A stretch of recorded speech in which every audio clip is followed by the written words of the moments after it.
What's going on, everybody? So, Gladiator 2 is out in theaters, and I thought this would be the perfect time to talk about my top 5 favorite Ridley Scott movies. He is 86 years old now, and his body of work is quite extraordinary. So without further ado, these are my top 5 favorite Ridley Scott movies. And let's start off the list with a somewhat controversial pick.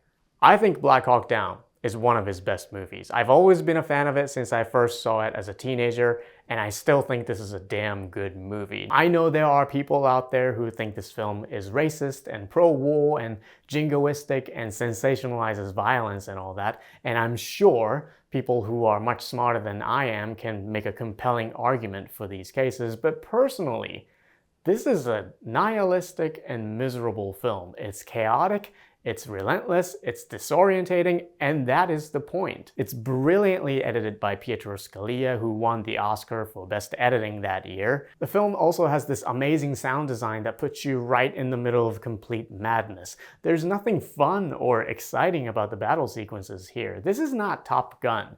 You know, this is not one of those films that makes you want to enlist in the army or enlist in the Navy. No, this is a film that makes you want to stay as far away from any military conflict as possible. At 4 is a much less controversial pick and a way more entertaining film, The Martian. I love the look of this film. It's gorgeous to look at. It's shot by Dariusz Wolski, who is Ridley Scott's longtime cinematographer. The jokes are consistently funny, and it centers around a character that you like and genuinely care about. Matt Damon is very charming as Mark Watney, and the whole time you're thinking, how is he going to get out of this? How is he going to stay alive long enough so NASA can come up with a rescue plan to bring him home? But the thing I love most about The Martian is its optimism.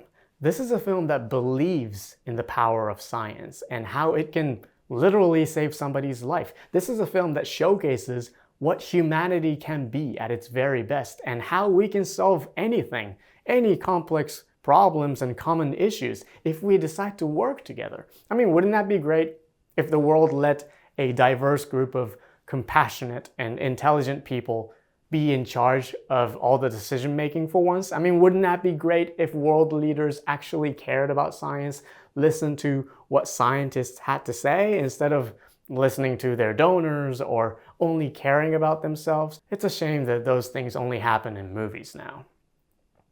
Yeah, we're so fucked. At 3 is Blade Runner, and honestly, there's nothing I can add to what's already been said about the film. It's visually breathtaking. I love how it deals with memory and identity, what it is to be human. Vangelis's score is an all-timer. Rutger Hauer's monologue is iconic. Harrison Ford plays a character who thinks he is human, but is actually a replicant. I know Harrison Ford doesn't like that idea. He thinks it's silly, but sorry, this film wouldn't make sense if Deckard was a human. But it's fascinating how even after 40 plus years since it came out, there is an ongoing discussion on what Deckard actually is. And if that's not the sign of a great film, then I don't know what is. I've seen things you people wouldn't believe.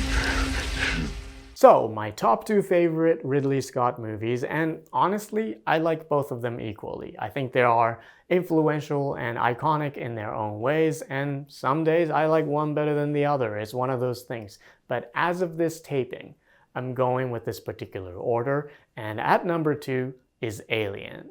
I recently rewatched this, and the thing that struck me this time was how well written each character was. Yes, all the xenomorph stuff is cool and terrifying and it's a lot of fun. H.R. Giger's design of the creature is fantastic, but so much of this film is about these crew members doing their job and ultimately getting fucked over by the very company they work for. It's a film that centers around regular people, and the film does a great job setting up these characters. We get to know who these people are and their dynamic with one another, and you genuinely care about their survival. That famous chest burst scene doesn't happen until about halfway through the film, and even after that scene, there are still many great character moments from Sigourney Weaver, Tom Skerritt, and the rest of the crew, which makes me wonder, what the fuck happened with Prometheus and Alien Covenant? These movies are made by the same director, take place in the same universe as Alien, and yet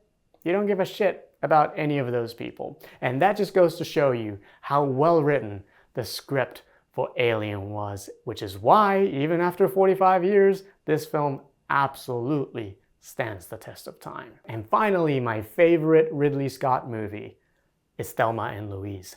I think this film is absolutely perfect. It's brilliantly written by Callie Khouri. It's got two amazing central performances from Geena Davis and Susan Sarandon. You believe in these characters, you totally relate to them, and you want the very best for both of them.